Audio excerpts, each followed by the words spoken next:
فاكرين شهر رمضان بيقطع بلا قطايف؟ أكيد لا. اليوم بدي فرجيكم على بسطة قطايف صغيرة للحج عاطف الحج علي. القطايف عنده عن جد بشهوا. قربوا معي. حج عاطف كيفك؟ ان شاء الله بخير. الحمد لله.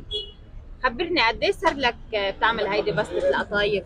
شي 30 سنة. 30 سنة؟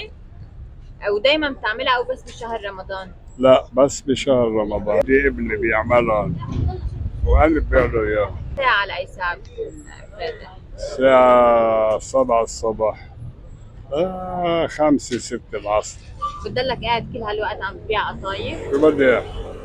والله قد ايه كيلو القطايف عندك؟ 200. 200 ألف كيلو القطايف. آه. ليه اخترت تبسط بالقطايف بشهر رمضان؟ لأنه أكلة بيحبوها برمضان ومرغوب.